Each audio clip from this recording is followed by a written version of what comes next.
Welcome back to What's Up Stratford via Zoom on this July edition. Joining me is Heidi Culliton from the foundation. Heidi, thanks so much for joining me. Thanks, Peter. It's great to be here. Well, before we jump in local, you used to be part of the Maple Leaf Sports Entertainment Foundation. What was that about? That was a great experience in my career. I was in Toronto and they were kind of amalgamating all of their foundations in one, and it was called the Team Up Foundation, since then the MLSE Foundation. And their mission is broad, but they really look to activate young people in sport and through sport and the power of sport, and really help create safe spaces for kids to play. But it's so much bigger than that since I've been there.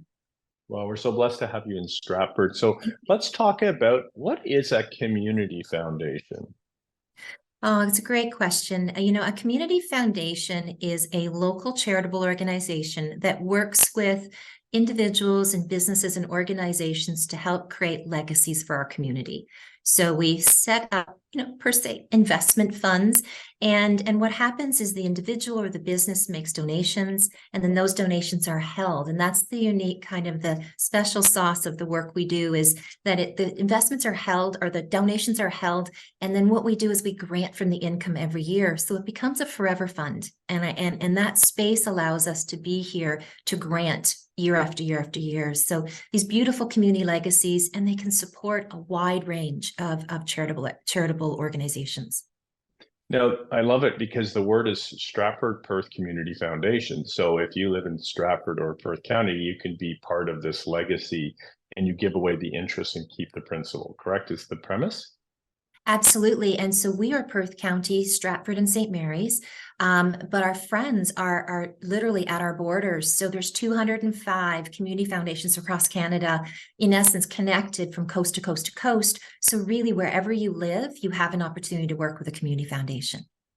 Well, let's just talk about, let's say that someone lives in Stratford, for example, watching the show, and they say, I don't have a lot of money now, but I do own my own home, or I have some registered investments or some stocks that I would like to be more tax efficient with and be able to leave a legacy is really the whole point.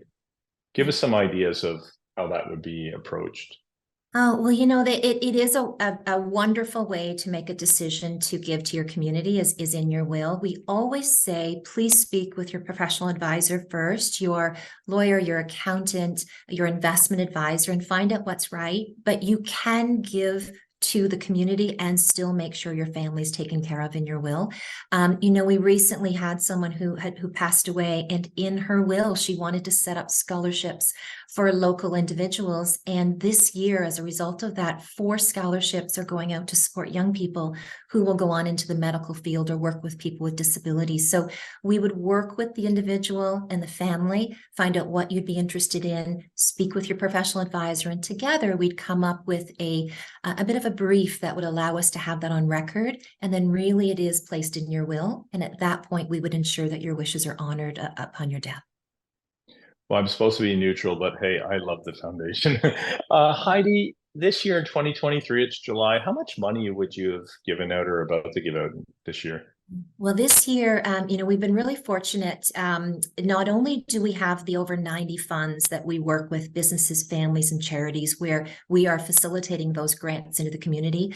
That has been gifts directly to charities of choice. It has been through our scholarship program. We have 25 scholarships that we issue on behalf of donors, but also been able to issue unrestricted dollars, our regional funds. So we're over about $500,000 this year already. I don't always like to focus on the number, because I think at the end of the day, as we grow as a foundation, those grants will grow. More and more grants will be issued as we grow the base.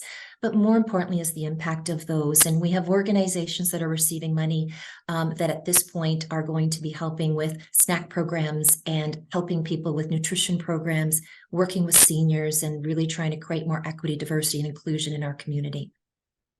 Well, if you want to get involved with the foundation, please reach out to them because it's a great way of leaving a legacy here in our own community. Heidi, thanks very much for your leadership at the foundation and the excellent job you and the tons of volunteers, because it wouldn't happen without volunteers. Thank you very much. Thank you so much, Peter, for the opportunity to share what we're up to. let's bring it also home to Stratford. We're going to talk about the streets of Stratford with Gord.